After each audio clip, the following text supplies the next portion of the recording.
Hace 3.900 millones de años, nuestro astro Sol, con su fuerza gravitacional, atrajo a un planeta intruso dentro de nuestro sistema planetario. Un astro de aspecto rojizo, de un tamaño tan colosal como Júpiter, que los sumerios llamaban Nibiru, el planeta de cruce. Un astro que se había formado en otro sistema solar se había infiltrado en el nuestro, invitado pues por nuestro Sol.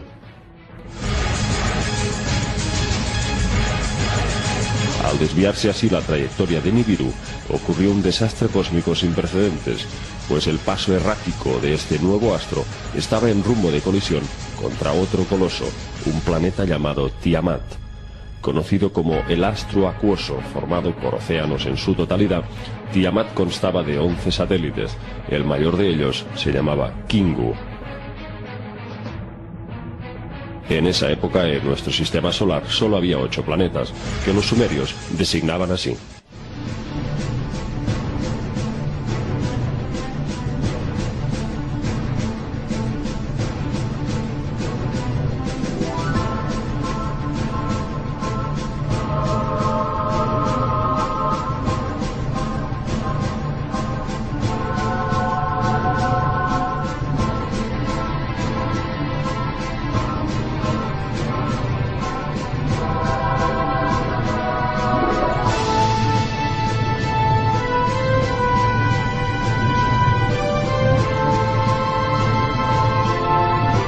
Al Sol lo llamaban Apsu.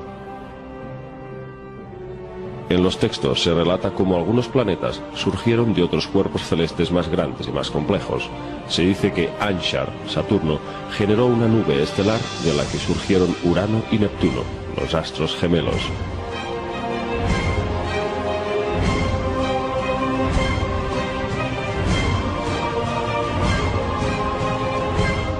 Cuando Nibiru pasó cerca de Anshar, arrancó a uno de sus satélites con su campo gravitatorio y lo arrastró hacia las afueras del sistema solar. Ese satélite era conocido como Gaga, nuestro actual Plutón. En esta primera incursión de Nibiru en nuestro sistema solar, se produjo una colisión entre uno de los satélites de Nibiru contra Tiamat. Después, una segunda embestida. 2 lunas de Nibiru terminan por agrietar a Tiamat. Así es descrito en los textos sumerios. Tiamat estremeció sus raíces, un rugido poderoso emitió, lanzó un hechizo sobre Nibiru, lo envolvió con sus encantos. La suerte entre ellos estaba echada, la batalla era inevitable. Cara a cara se encontraron, Tiamat y Nibiru avanzaban uno contra otro. Se acercaban a la batalla buscando el singular combate. El viento maligno cargó contra su vientre, se abrió paso en sus entrañas aullaban, su cuerpo se dilató, la boca se le abrió. A través de la abertura Nibiru disparó una flecha brillante, un relámpago divino. La flecha le despedazó las entrañas, le hizo pedazos el vientre, le desgarró la matriz, le partió el corazón. Nibiru contempló el cuerpo sin vida. Tiamat era ahora un cadáver masacrado.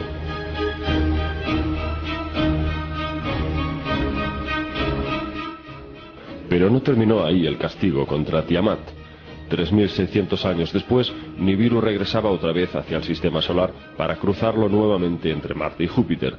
Así que, en esa segunda incursión, Nibiru embistió con su masa al ya tocado Tiamat, esta vez fraccionándolo en 2 porciones.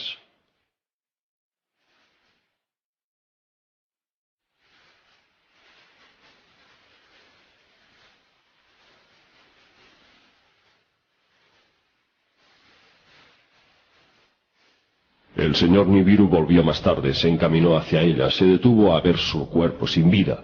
Estuvo planeando en su corazón dividir hábilmente al monstruo. Después, como un mejillón, en 2 partes la dividió, separó el tronco de las partes inferiores, separó los canales internos de ella. Maravillado, contempló sus venas doradas. Pisando su parte posterior, el señor cortó completamente la parte superior. El viento norte, su ayudante, a su lado llamó. Que se llevara la cabeza cercenada, le ordenó al viento que la pusiera en el vacío. El viento de Nibiru se cernió pues sobre Tiamat, barriendo sus chorreantes aguas. Nibiru disparó un rayo, al viento norte le dio una señal. En un resplandor, la parte superior de Tiamat fue llevada a una región desconocida. Con ella también fue exiliado el encadenado Kingu, para que fuera compañero de la parte seccionada. El hemisferio sur de Tiamat quedó reducido en pequeñas porciones de rocas, convirtiéndose en el actual cinturón de asteroides, que separa al grupo de los planetas interiores del grupo de los planetas exteriores. El hemisferio norte de Tiamat acabó convirtiéndose en nuestro actual planeta Tierra, y su luna, Kingu, atrapada en su campo gravitatorio como compañero eterno. Nibiru se dirigió a Apsu diciéndole así: con tus cálidos rayos da salud a las heridas, que a la parte rota nueva vida le sea dada, que sea en tu familia como una hija, que las aguas en un lugar se reúnan, que aparezca tierra firme, por tierra firme que sea llamada. Ki será su nombre a partir de ahora. Apsu hizo caso a las palabras de Nibiru: que la tierra se una a mi familia, Ki, tierra firme del abajo, que tierra sea su nombre a partir de ahora, que con su giro haya día y haya noche, en los días la proveeré con mis rayos curadores, que Kingu sea una criatura de la noche, lo designaré para que brille en la noche compañera de la tierra, para siempre luna será.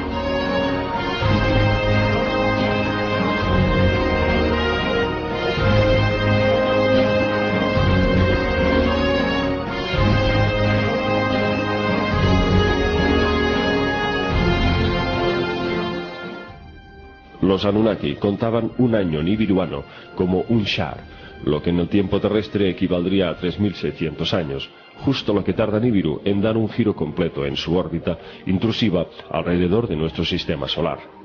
Pero esos 3600 años, para los Anunnaki en Nibiru, solo habría transcurrido un año.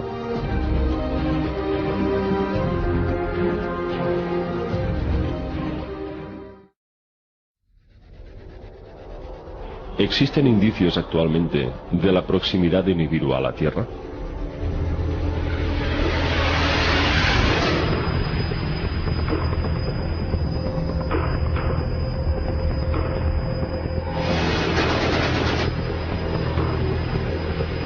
¿Qué sabe la NASA sobre este planeta? ¿Existe una conspiración para encubrir la llegada de Nibiru y silenciar a la población del inminente cataclismo que ocasionaría su paso? La verdad es que varios fenómenos anómalos están aconteciendo actualmente en la Tierra. En primer lugar, el llamado fenómeno de los dos soles.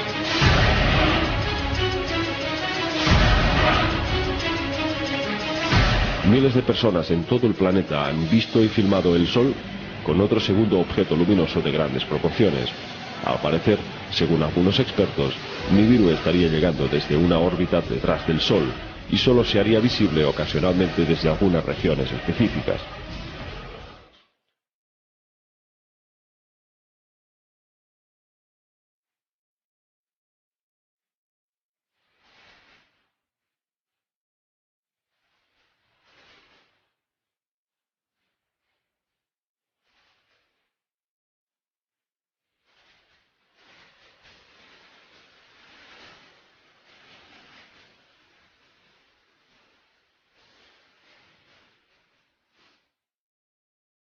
En segundo término, en los últimos años, se viene produciendo un fenómeno sonoro llamado The Hum. Extraños sonidos se están reportando en todas partes del mundo.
Algo desconcertante parece estar ocurriendo en las alturas. Sonidos metálicos parecidos a turbinas o compresores se han podido grabar en todas partes.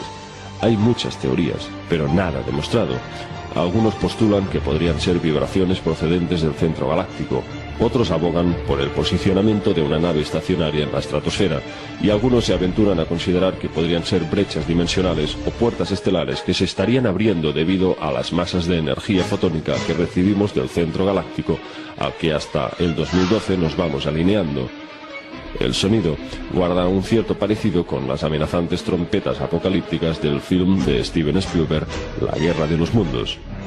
¿Acaso estos fenómenos aparentemente aislados guardan algún tipo de relación con la llegada de Nibiru? Solo es cuestión de tiempo descubrir la verdad.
La llamada tríada de dioses sumerios la encabezaba Anu, el soberano monarca y máximo mandatario del planeta Nibiru.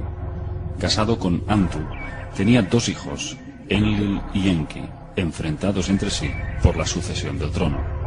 Anu, o An, significa cielo y se le representaba con una estrella. Era el dios que gobernaba desde los cielos. Los sumerios le rendían culto en la ciudad de Ur.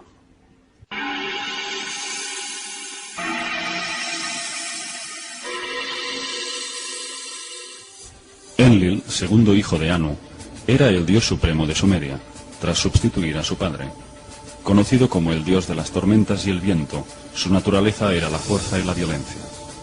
Un ser colérico, que según describen los textos sumerios, era un canciller militar, arrogante y dictador, al que solo le interesaba la conquista de nuevas regiones en la tierra a las que gobernar. Enlil odiaba a los hombres. Intentó destruir la raza humana en 3 ocasiones. La más popular fue el diluvio universal. Su rivalidad con su medio hermano mayor, Enki, residía en que ambos eran hijos de distinta madre. Aunque Enki era el primogénito, no podía ser el heredero legal, por ser hijo de una concubina. En cambio, Enlil era hijo de Antu, la esposa oficial de Anu. Así es como Enlil fue el heredero forzoso en la línea sucesoria al trono. Sus símbolos eran una corona y 7 estrellas, las Pléyades. Su centro de culto fue en la ciudad de Nippur, donde poseía el llamado Ojo que explora la tierra.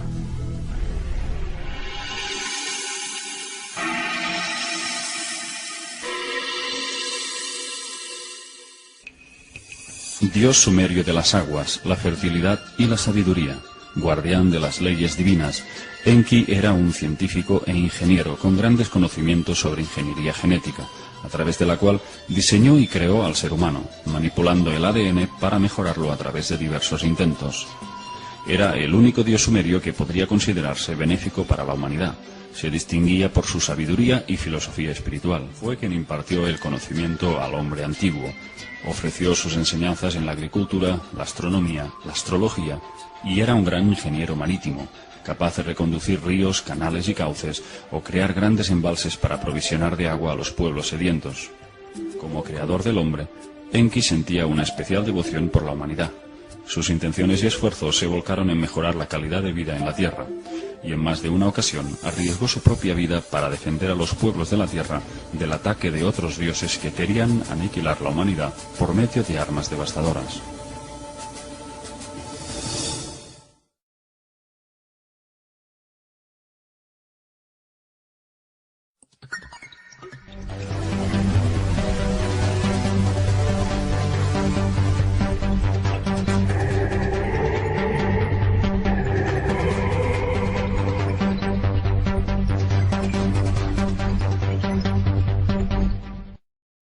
La primera expedición Anunnaki que llegó a la Tierra, todo según las tablillas, estaba compuesta por 50 Anunnakis, liderados por Enki, enviado a la Tierra por su padre Anu. El motivo de esta visita no era otro que el de establecer un puerto espacial en el Golfo Pérsico, para construir una refinería y realizar grandes extracciones de oro y minerales. Los Anunnaki se enfrentaban a una grave crisis en el ecosistema y atmósfera de su planeta Nibiru. Los rayos ultravioleta del Sol de su galaxia estaban causando estragos debido a su débil capa de ozono. Necesitaban el oro para su propia supervivencia. Idearon un sistema para refinar el mineral y lo liberaban con partículas en polvo en suspensión en su estratosfera. De esta forma creaban una barrera protectora contra los rayos solares.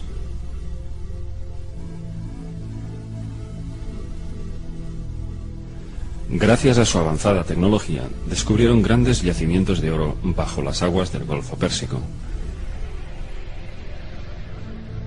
Enki, encargado del proyecto, pidió a su padre edificar la primera ciudad en la Mesopotamia meridional.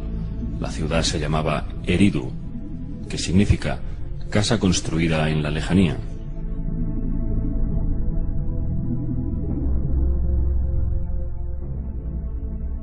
Estaba emplazada al lado de las aguas del Golfo Pérsico para la extracción de oro. Pero el plan no tuvo éxito. Después de un sinfín de dificultades técnicas en este sistema de minería acuática para extraer el oro desde el mar, el soberano gobernante de Nibiru asume el fracaso de la misión y viaja hacia la Tierra para trazar un nuevo sistema, trayendo con él a su hijo Enlil. Anu le otorga a Enlil el control de la misión terrestre y relega al decepcionado Enki hacia nuevas extracciones de oro en el sudeste de África, donde habían descubierto grandes yacimientos. Llamaron a esa región el Abzu, la fuente primordial. Con la llegada de Enlil al mando, descendieron un total de 600 Anunnakis más. El oro extraído de las minas africanas era transportado por vía marítima hasta Mesopotamia, y de ahí hasta Batibira, donde se fundía y refinaba en lingotes, tal y como mostraban los pictogramas en las tablillas. Efectivamente, se han encontrado estos lingotes de oro en algunas excavaciones en el Oriente Próximo. Según las tablillas, los Anunnaki fundaron un total de 7 bases operativas en la Mesopotamia meridional. Después de Eridu, la siguiente fue Batibira, que significa lugar brillante donde el mineral se finaliza. Era pues un centro metalúrgico de fundición donde se refinaba el oro. Laraak, viendo el brillante fulgor. Era una ciudad, como su nombre indica, que cumplía la función de baliza. Emitía luces para guiar y facilitar los aterrizajes de las lanzaderas espaciales. Sipar, ciudad pájaro, era un puerto espacial equipado con una pista de aterrizaje. Shuruppak, el lugar del supremo bienestar, era el centro médico liderado por Ninhursag, hermanastra de Enlil y Enki. Nippur, que significa el lugar terrestre de Nibiru, era el centro de control de la misión, al frente del cual estaba Enlil. En el centro de Nippur, según describen los textos, había una cámara luminosa que llamaban Duranki, el enlace cielo-tierra. Era pues el centro de transmisiones con el cual se comunicaban con su planeta natal Nibiru y con los transbordadores espaciales que orbitaban la Tierra, los Ijiji.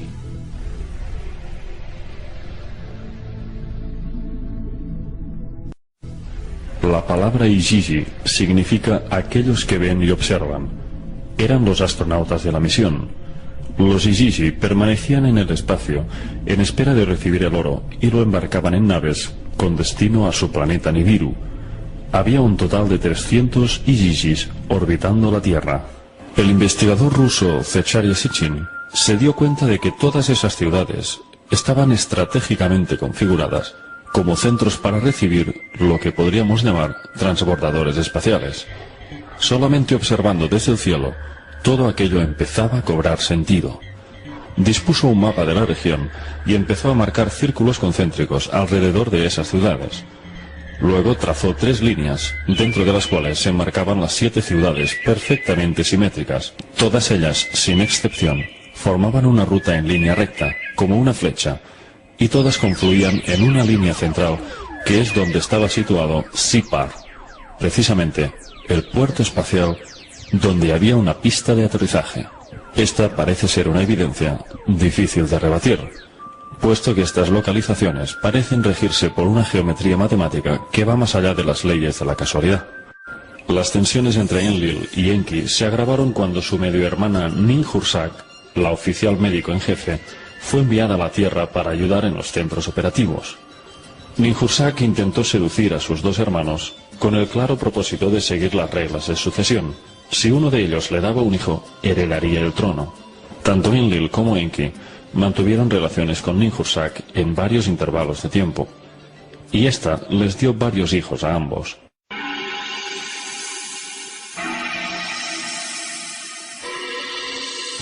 Mientras Enki seguía al mando de las extracciones de oro en las minas del Apzu africano, los mineros empezaron a comunicarle su descontento por las pésimas condiciones que tenían que sufrir bajo aquellas asfixiantes minas. Nosotros somos astronautas, no mineros esclavos, se quejaron una y otra vez. Cuando Enlil acudió a las minas en una inspección rutinaria, estalló la revuelta. Los mineros Anunnaki organizaron un motín, quemaron sus herramientas y se dirigieron en tropel hacia la casa de Enlil. Se desató una violenta reprimenda y todos gritaron que ya no volverían a las minas.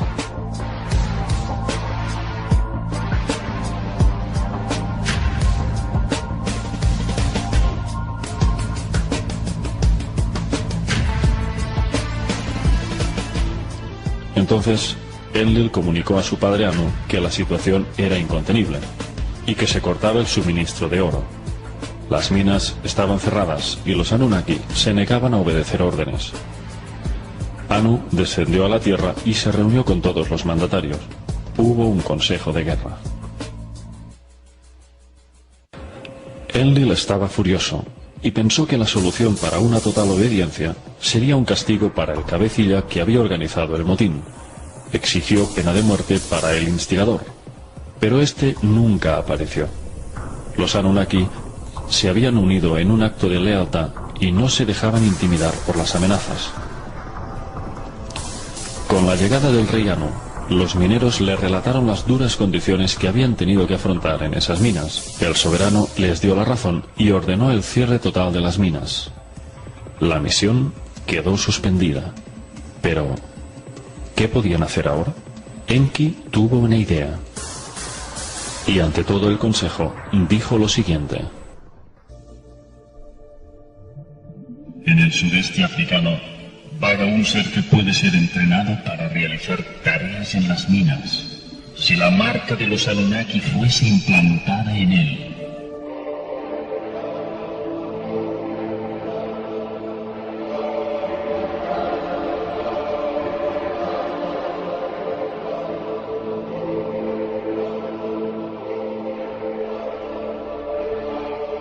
Enki se estaba refiriendo al Homo erectus. Enki proponía crear un híbrido realizando un cruce de genes de ambas especies. Se había propuesto desafiar la evolución natural y alterar las leyes de la vida con un experimento cuyas consecuencias no podían prever en aquel momento.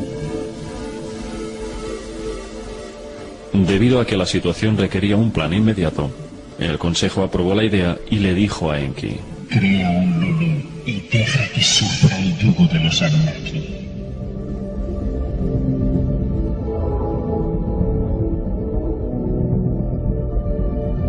Se marcaron un plazo de tiempo, así que el proceso debió de ser rápido. Con la intervención de Ninhursag y sus elevados conocimientos como genetista, se puso a trabajar al lado de su hermano Enki. Cogieron un homínido hembra y le extrajeron el óvulo, el cual fue fertilizado por el esperma de un joven Anunnaki. Una vez el huevo estaba inseminado, lo volvieron a reimplantar, pero no en la mujer mono, sino en el útero de una hembra Anunnaki.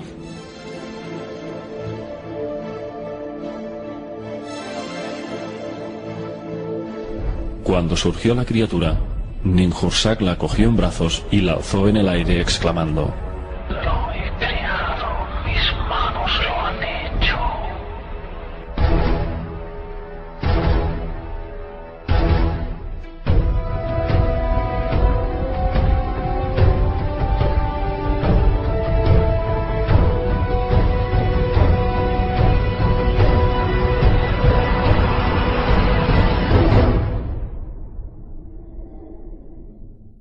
Repitieron el procedimiento implantando más óvulos en los úteros de las llamadas diosas procreadoras. Lo hacían en fases de 14 inseminaciones y cada vez les procuraban 7 machos y 7 hembras. El trabajador primitivo empezó a trabajar en las minas, aunque aquella primera versión de hombre tenía una capacidad mental muy limitada y en algunos casos insuficiente incluso para saber manejar las herramientas correctamente. Además, no tenía la capacidad para reproducirse y sus vidas eran muy cortas, en comparación a los Anunnaki, que tomaban un misterioso alimento de la vida que les permitía vivir periodos extremadamente largos. Enki decidió mejorar su experimento y se encerró en los laboratorios biológicos de Eridu para perfeccionar al Homo sapiens y hacerlo más listo y más longevo. Esta vez, Enki usó su propio esperma y creó a un nuevo ser. Lo llamó Adapa. Era un hombre con mayores habilidades que los anteriores híbridos, mucho más inteligente, pero dotado además de la capacidad para reproducirse. Aquello fue un insulto para Enlil, pues consideraba que Enki había violado todas las leyes, ya que se le había autorizado para crear esclavos de mano de obra, no seres capaces de procrearse. Enlil no podía soportar la idea de que el hombre pudiera algún día llegar a ser demasiado numeroso y terminara por ser una amenaza para ellos. Una vez que Anu fue informado de la nueva creación de Enki, se levantó del trono y gritó: Dejad que me traigan a Adapa ante mí. El gran soberano estaba inquieto por las maravillas que había escuchado de esta versión mejorada del Homo sapiens. Quería comprobar en primera persona cuáles eran esas cualidades de las que hablaban. Una nave espacial estaba dispuesta para embarcar a Adapa hacia Nibiru, pero antes del viaje, Enki tuvo miedo de que intentaran exterminar a su criatura, y le advirtió con estas palabras: Adapa, tú irás ante la presencia de Anu, el gobernante. El camino al cielo tomarás. El rostro bondadoso de Anu, ellos te mostrarán. Mientras te pones delante de Anu, cuando ellos te ofrezcan el pan de la muerte, tú no deberás comerlo. Cuando ellos te ofrezcan el agua de la muerte, tú no deberás beberla.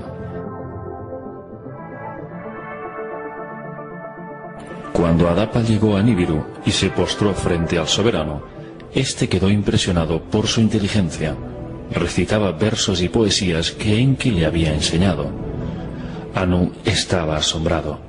No podía creer que aquel ser primitivo tuviera una mente tan desarrollada.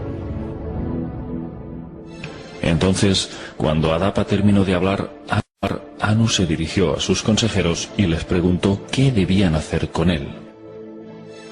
Y tomaron un veredicto.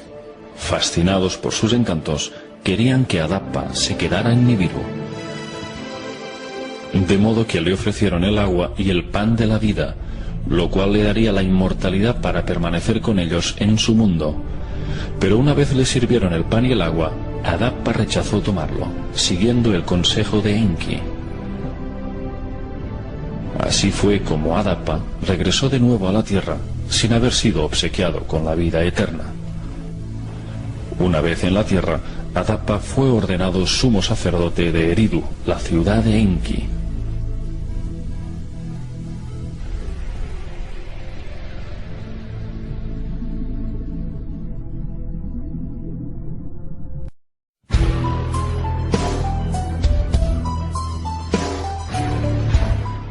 Después de la creación de Adapa, los dioses convivían con el hombre, y la raza humana proliferó en número.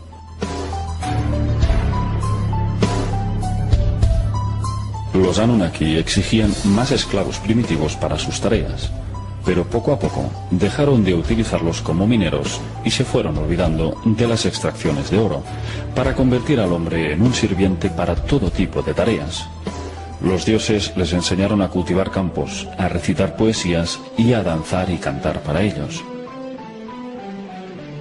Hasta que algunos hombres fueron ordenados sumos sacerdotes para que construyeran templos para venerarles.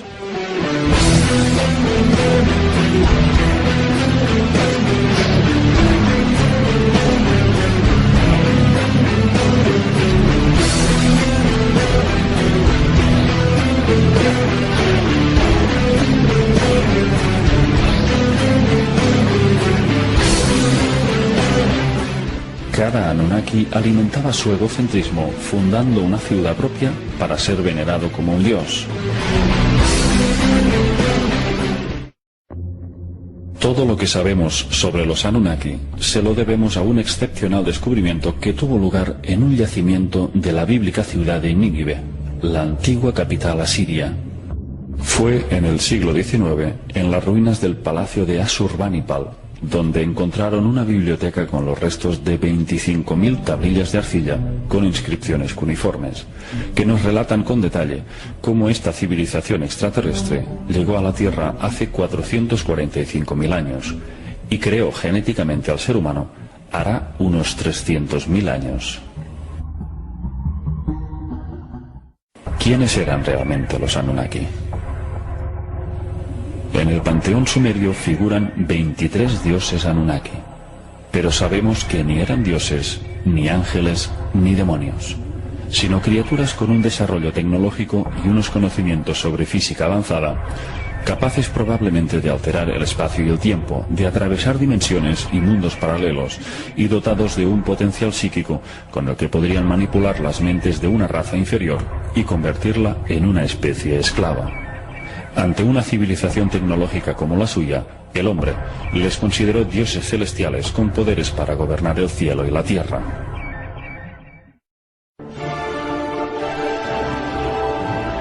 Las tablillas sumerias no hablan de criaturas etéricas, sino de seres biológicos, de carne y hueso. Los Anunnaki eran una raza guerrera, arrogante y con unos instintos de conquista y poder insaciables.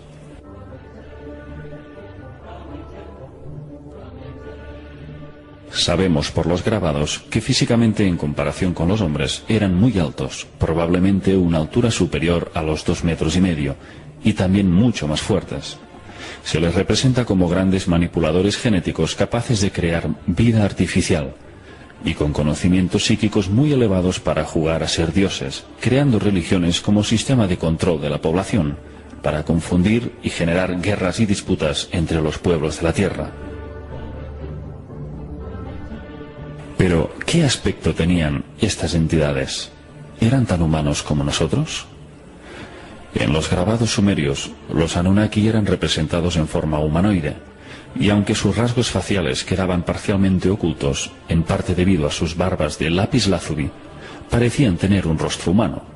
Sin embargo, en relación a su aspecto real, hay algo que no encaja. Los Anunnaki les prohibieron a los sumerios que en sus grabados y estatuas los reflejaran en su aspecto real. ¿A qué obedecía esta prohibición? Si los Anunnaki eran tan humanos como nosotros, ¿qué clase de inconveniente hubieran tenido en dejarse reflejar tal como eran? En Babilonia denominaban a los Anunnaki Sir, que significa dragones o gran serpiente.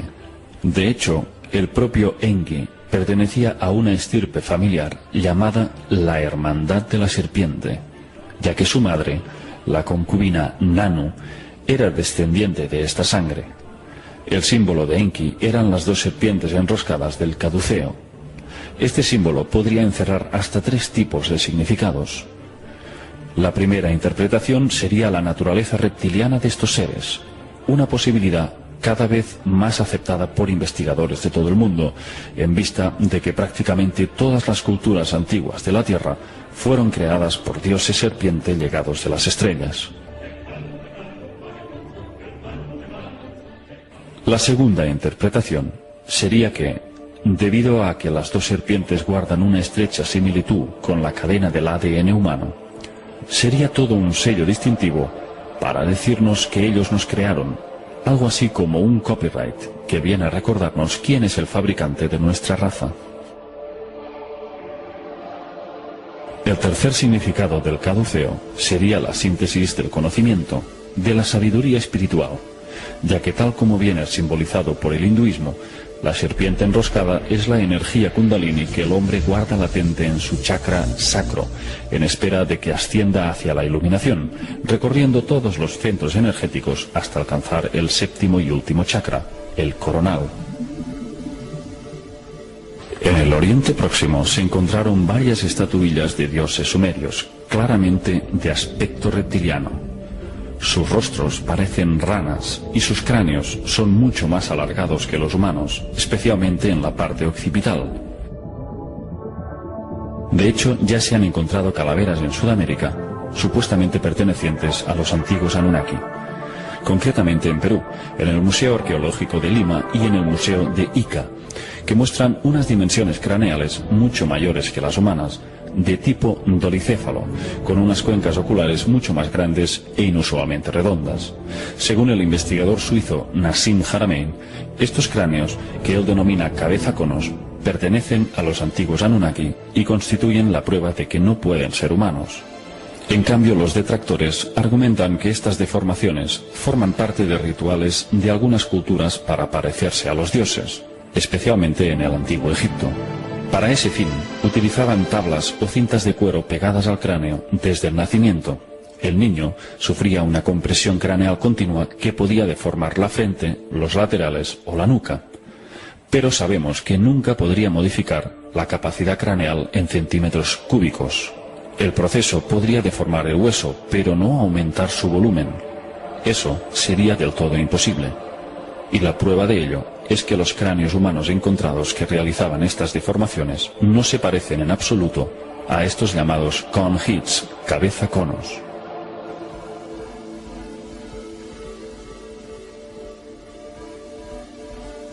El mayor tamaño de cráneo humano que se tiene conocimiento alcanzaba unos 1980 centímetros cúbicos.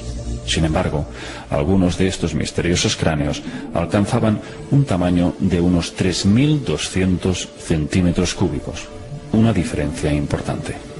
Aparte de este detalle, estos cráneos poseen un 15% más de ancho en sus órbitas oculares, y la perfecta simetría de sus lóbulos descartaría cualquier presión mecánica externa. Estaríamos hablando, pues, de seres que no se corresponden al hombre de Neandertal, ni el de Cromañón, ni al Homo erectus, pero mucho menos al Homo sapiens. En esta representación vemos lo que podría ser el verdadero aspecto de un Anunnaki.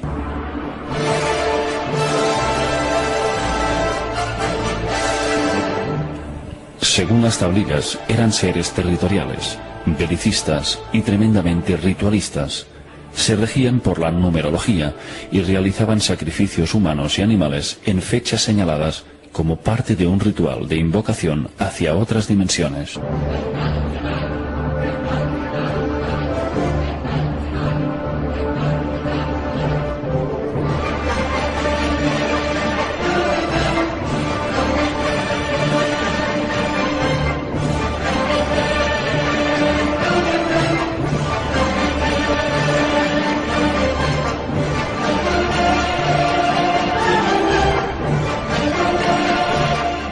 Durante sus ceremonias, sometían a los sacrificados a todo tipo de vejaciones, siguiendo un patrón parecido a los rituales adámicos. Les hacían comer y beber excrementos y les torturaban hasta el límite de sus fuerzas, para generarles un estado de pánico total. De este modo obtenían una energía de la que se alimentaban. Circulan ciertas teorías de que bajo un estado de pánico, estos seres se beberían la sangre del sacrificado para absorber el estallido de adrenalina que con el miedo se propagaría por el torrente sanguíneo, y eso les produciría un gran placer.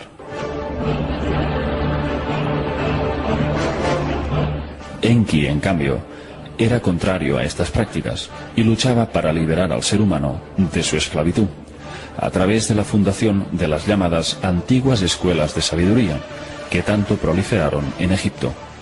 Enki fue un benefactor para la humanidad y el responsable de que el hombre fuera el depositario del conocimiento espiritual.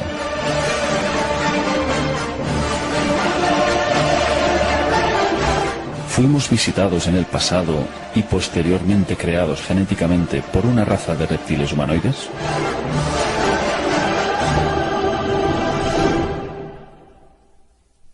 Aunque todas las evidencias apunten ineludiblemente hacia esa dirección, quien ostenta el poder mundial oculta esa realidad con el fin de que sigamos ignorantes sobre nuestros orígenes, pues este conocimiento podría tambalear las bases de todas las religiones del mundo y en gran medida causaría una revolución social sin precedentes que obligaría al sistema educativo a modificar todas las enseñanzas, y la ciencia actual tendría que admitir la invalidez de sus postulados. Entre el 10 y el 14 de abril del 2003, en plena invasión de Irak, el ejército de los Estados Unidos saqueó el Museo Nacional de Antigüedades de Bagdad y robó grandes cantidades de figuras, tesoros y tablillas que nos hubieran revelado mayores detalles de la conexión reptiliana de los Anunnaki. El 80% de los 170.000 objetos que albergaba el museo fueron robados y destruidos. Durante el saqueo, un incendio en la Biblioteca Nacional de Bagdad destruyó archivos de incalculable valor.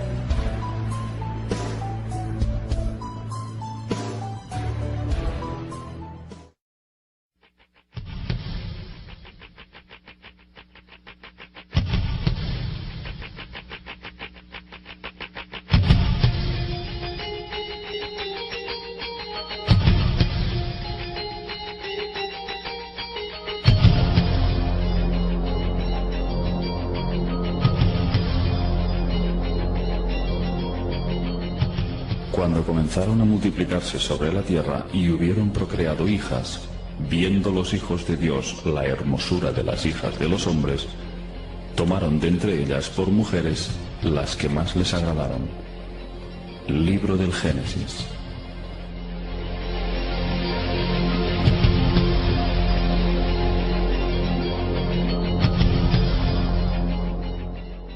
Hace unos 13.000 años, los jóvenes astronautas Anunnaki se sintieron sexualmente atraídos por las hijas de los hombres y tuvieron relaciones carnales con ellas. En los textos se describe como el dios Enlil estaba furioso por la lujuria y el sexo que se había desatado en la Tierra entre Anunnakis y seres humanos. Sus fornicaciones se escuchaban en todos los rincones y sus lamentos perturbaban el sueño de Enlil. Los Anunnaki gozaban de una existencia placentera al lado de aquella raza híbrida que se había convertido en su inseparable compañía.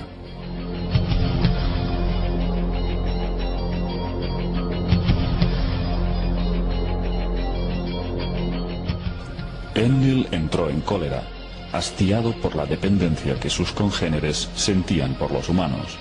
Impotente al no poder controlar la situación, exclamó: «Destruiré al habitante de la tierra que he creado y lo echaré de la faz de la tierra». Pero Enlil no tuvo que idear ningún sistema para aniquilar a la especie humana. Una catástrofe de grandes proporciones se cernía sobre la tierra. Los planes de Enlil se verían materializados pronto y llegarían en bandeja, sin tener que hacer nada. El clima de la Tierra estaba cambiando y se perfilaba una nueva era glacial. Las cosechas se diezmaban, el frío era cada vez más gélido y las lluvias escaseaban. El hambre se extendió por toda la tierra, y los dioses Anunnaki, por mandato de Enlil, no ofrecieron ninguna ayuda. Enki proclamaba piedad para los pueblos hambrientos, pero la crueldad de su hermano imperó con mano firme.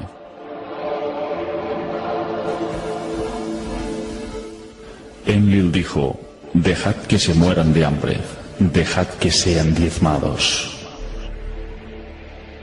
Y pronto llegó la confirmación de las causas que provocaban esos cambios climáticos. En una estación científica situada en el extremo de África, Enlil recibió los primeros datos de alarma.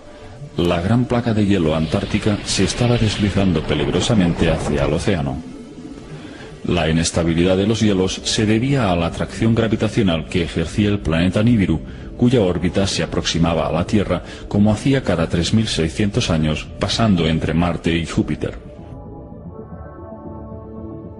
En cada paso próximo ejercía unos efectos de desequilibrio terráqueo, tanto a nivel magnético como climatológico. Si en otras ocasiones se habían producido violentos terremotos, en esta ocasión el enorme casquete del Polo Sur que se había creado capa tras capa peligraba de volverse inestable. El peso de la fricción en su base provocó un calor que la atracción de Nibiru podía hacerlo tambalear. Enlil debió de sentir una gran satisfacción cuando la estación científica reveló que una vez la capa de hielo se hubiera desprendido totalmente hacia el océano, provocaría unos oleajes tan grandes que llegarían a sumergir al planeta entero bajo las aguas.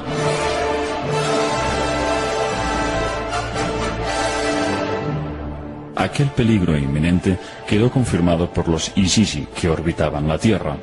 Entonces se decretó una asamblea excepcional en la que acudieron todos los mandatarios Anunnaki para trazar las pautas a seguir.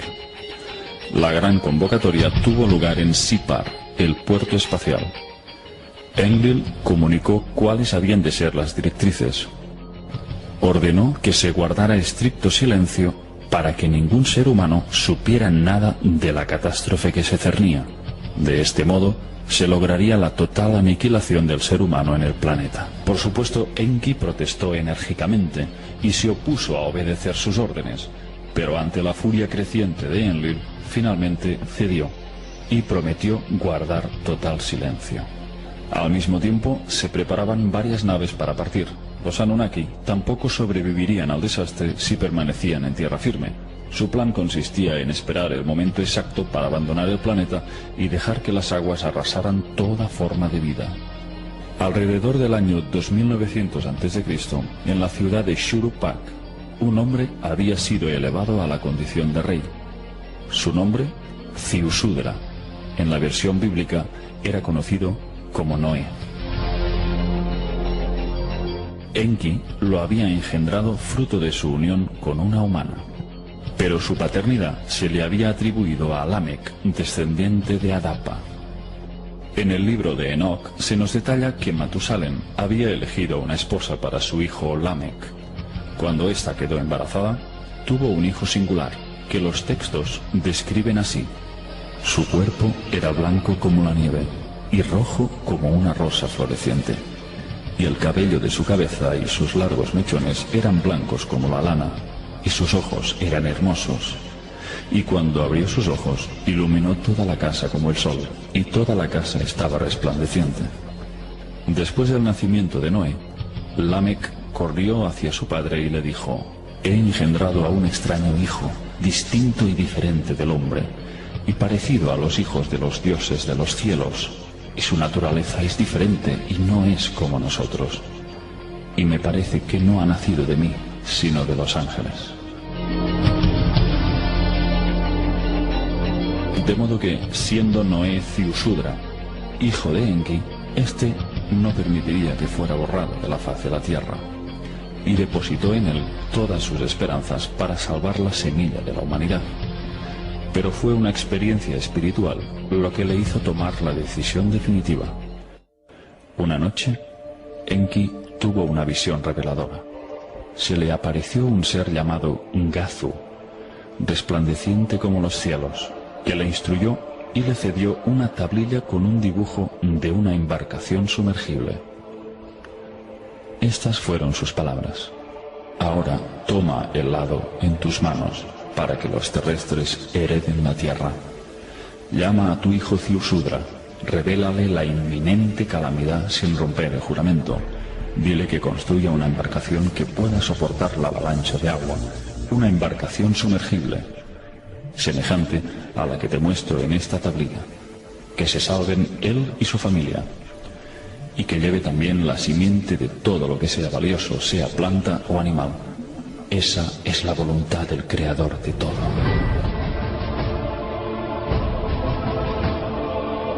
Cuando Enki despertó, vio que aquella tablilla estaba a su lado. No podía entender cómo aquella especie de sueño se había materializado. Cogió la tabla y vio la imagen de aquella embarcación con cada una de sus medidas para construirla. Entonces supo que su hijo Ziusudra era el elegido para salvar a su amada humanidad.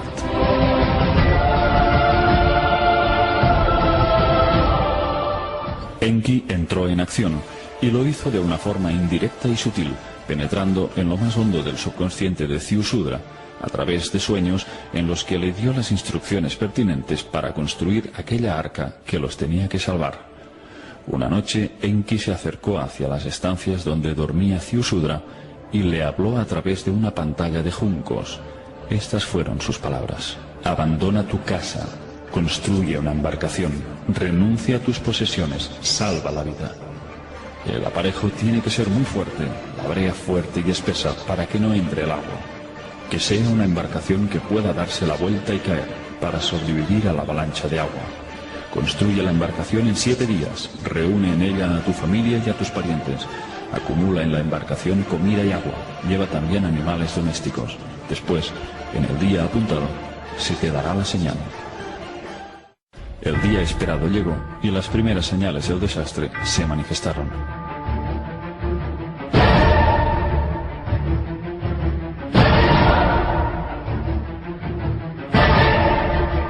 Esta es la narración literal de los textos sumerios. Con el resplandor del amanecer, una nube negra se levantó por el horizonte. La luz de la mañana se convirtió en oscuridad, como si la sombra de la muerte la velara. Después se oyó como un estruendo de truenos y los cielos se encendieron como rayos.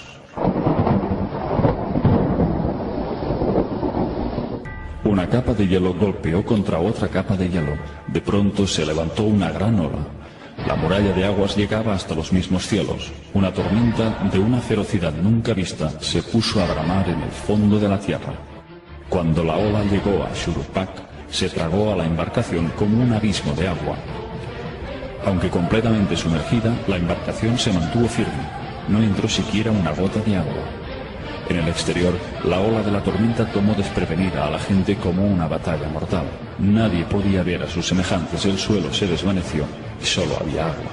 De pronto las poderosas aguas habían cubierto la tierra firme. Antes de que terminara el día, la muralla de agua, ganando velocidad, arrolló las montañas. Los Anunnaki observaban la dramática escena desde las alturas, a bordo de la nave espacial que se elevaba en los cielos. Todos pudieron ver cómo se extinguía la vida. En ese momento les embargó el dolor de un profundo arrepentimiento. Todos los Anunnaki se dieron cuenta de cuánto habían amado a la Tierra y a la humanidad.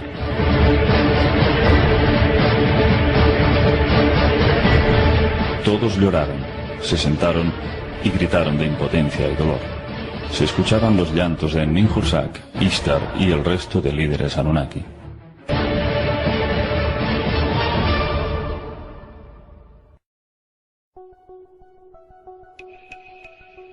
Después de 40 días, las aguas descendieron y los Anunnaki comenzaron a tomar tierra. Sus naves bajaron sobre el monte Ararat, ya que sus picos fueron los primeros en emerger de las profundidades. Era la zona más alta del cercano oriente. El arca de Ziusudra también fue guiada hacia el monte Ararat, gracias a la ayuda de un guía que le había facilitado Enki.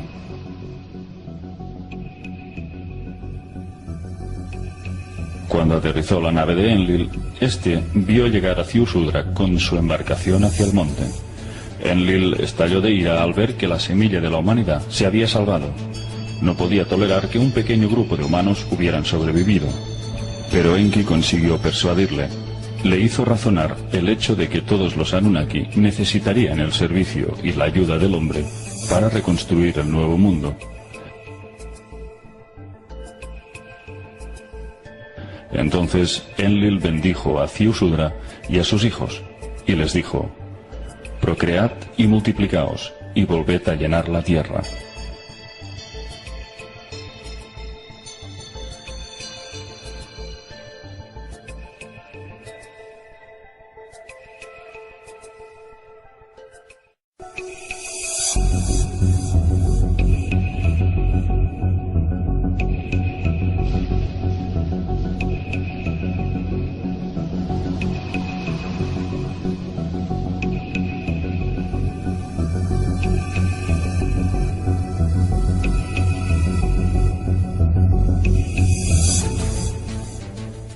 Los Anunnaki que decretan los destinos se sentaron a intercambiar opiniones con respecto a la Tierra.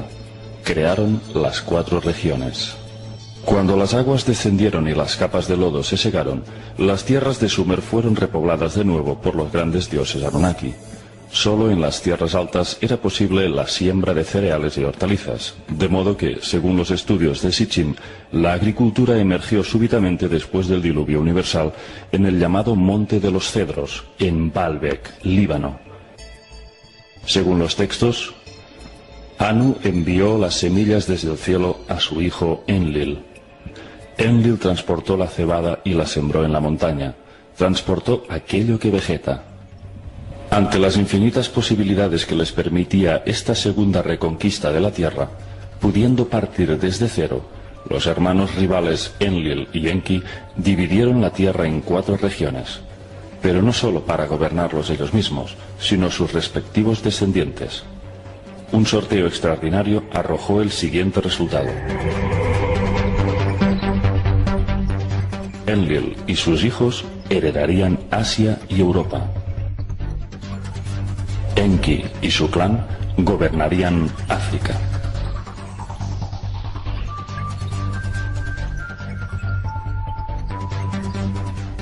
El hijo predilecto de Enlil fue Ninurta, su más admirado guerrero y legítimo heredero.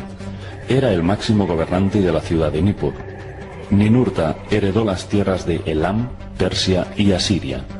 Fue uno de los dioses que más esfuerzos invirtió para reconstruir los daños que había causado el diluvio. Ninurta fue quien, junto a su padre, introdujo la agricultura, expandiendo las primeras semillas del tubérculo, los cereales, el trigo, las uvas, etc. Y proporcionó la primera herramienta para trabajar la tierra, el arado. Pero fue Enki quien, viendo al hombre sufrir en los campos, quiso facilitar sus arados, introduciendo a los primeros animales de carga. Según los textos, Enki creó a las criaturas vivientes más grandes y los toros reemplazaron a las personas como tiradores del arado. Debido a que el diluvio había causado serios daños en los ríos Tigris y Éufrates, fue Ninurta quien construyó represas en las montañas, cavando nuevos canales para los ríos y haciendo drenar el exceso de aguas. Tales fueron los esfuerzos de Ninurta por reparar los daños y reconstruir el nuevo mundo, que los expertos encontraron un texto llamado Las hazañas y proezas de Ninurta, en donde se describe cómo el afamado dios, fruto de su exceso de movilidad, estrelló su aeronave contra las montañas, un pequeño accidente del que salió ileso. Durante miles de años, Ninurta fue venerado por la humanidad como el dios que nos había enseñado a labrar la tierra. Otro hijo de Enlil fue Nannar, o también llamado en acadio el dios luna Sin. Era representado como un anciano con cuernos y barba. Su símbolo era una luna creciente. Era el dios lunar masculino. Nannar fue un dios benévolo, que heredó Sumer y todas las tierras que se extendían hacia el oeste, hasta el Mediterráneo. Nannar se encargó de reedificar las ciudades antediluvianas que habían sido arrasadas por las aguas. Las reconstruyó desde sus mismos cimientos, creando a su vez otros nuevos asentamientos. Nannar tuvo 2 gemelos, Inanna y Utu, que tuvieron una gran repercusión en la llamada Guerra de los Dioses, que pronto se desataría entre los Anunnaki.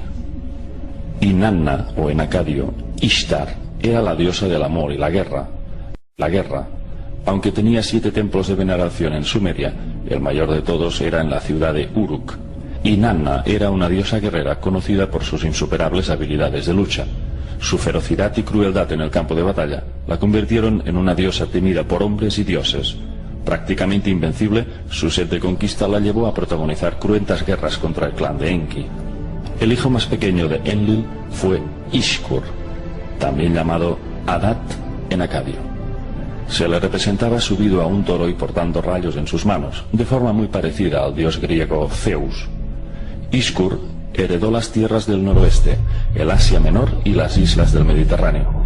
De ahí, su realeza se extendió con el tiempo hasta Grecia.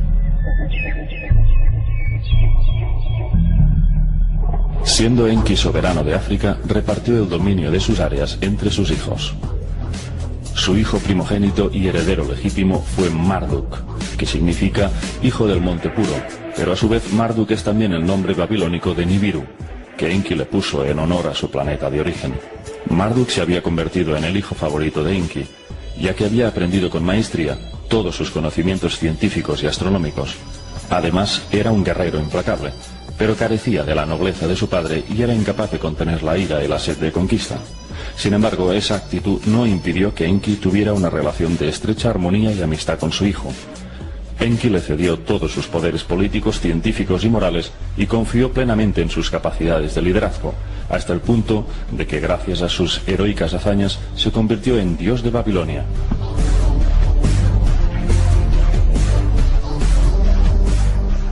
Marduk adquirió cada vez más poder, llegando con el tiempo a eclipsar incluso al mismísimo Enlil. Cuando Babilonia se convirtió en la capital de Mesopotamia, Marduk rebasó todos los límites del poder y fue nombrado Dios Supremo de Babilonia y de las 4 regiones de la tierra.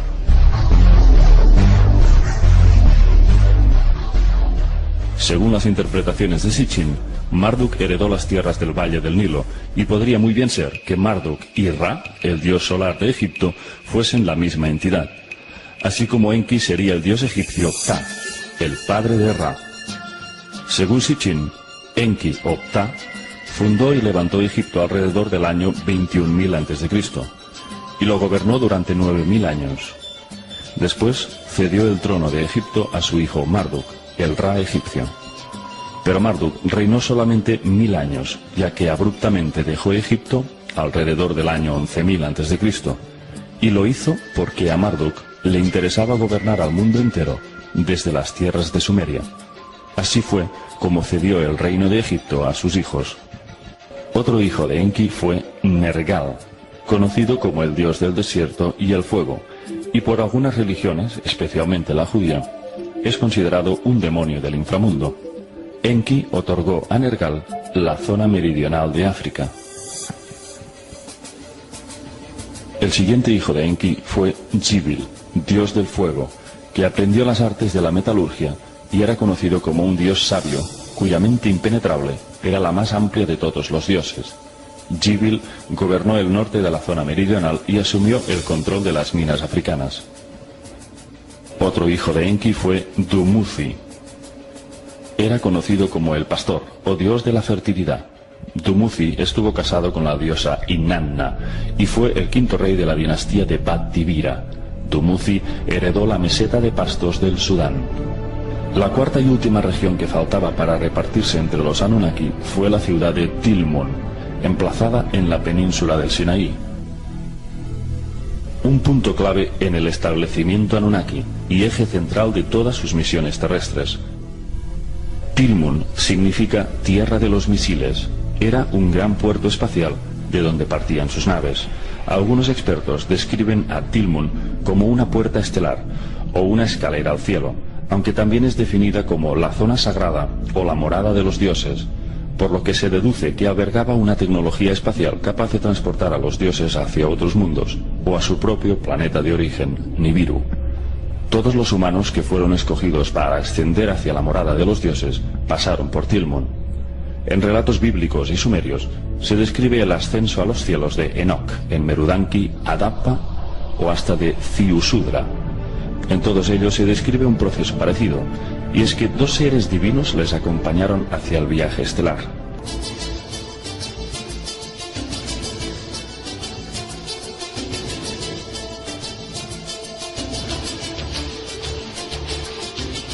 Por ejemplo, Adapa fue recibido ante la puerta de Anu por dos jóvenes dioses, Dumuzi y Jizida.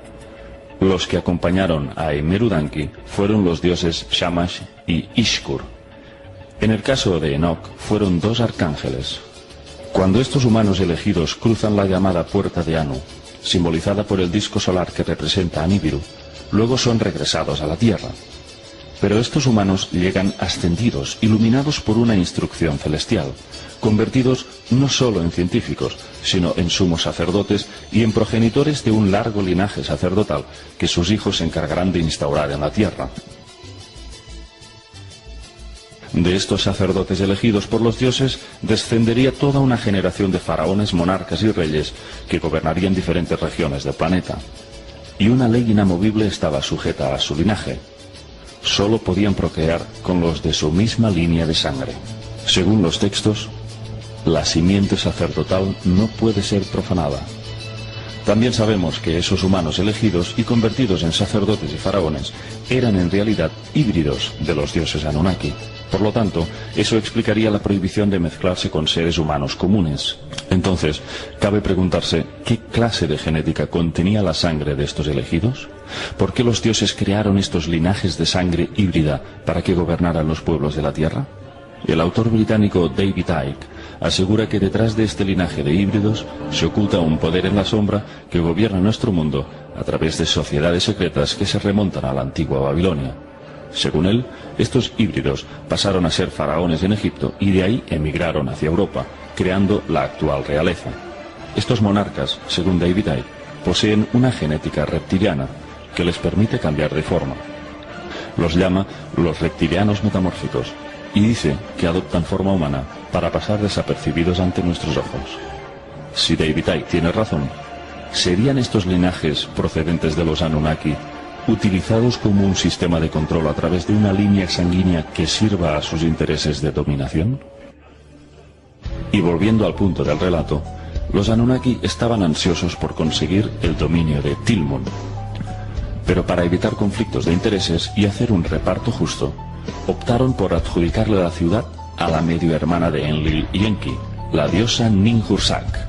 Debido a que ella no participaba de las rivalidades de ambos hermanos, su actitud neutral de no posicionarse a favor de uno u otro y de su amplio sentido de justicia hizo que todos los Anunnaki aprobaran casi por unanimidad el cederle el control absoluto de Tilmun.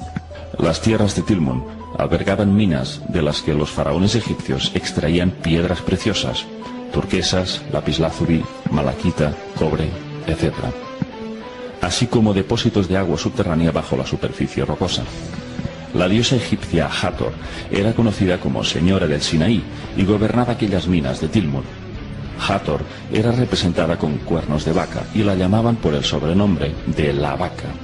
Según Sitchin, podemos establecer analogías entre la diosa Hathor y la propia Ninhursag. Si bien al principio, cuando llegaron a la Tierra, Ninhursag fue una bella joven, nombrada médico en jefe de los Anunnaki, que gobernaba el centro médico Shuruppak, ahora había envejecido y debido a su sobrepeso la llamaban la vaca y la simbolizaban con cuernos de vaca igual que la diosa egipcia. De manera que Sitchin postulaba que Ninhursag y Hathor eran la misma diosa. El diluvio universal tuvo consecuencias importantes sobre el ciclo de longevidad del ser humano. Ignoramos las razones, pero es indudable de que el proceso de envejecimiento se aceleró notablemente a partir del diluvio. En este gráfico podemos comprobar el linaje de descendientes de los hijos de Noé y la notable disminución de sus años de vida.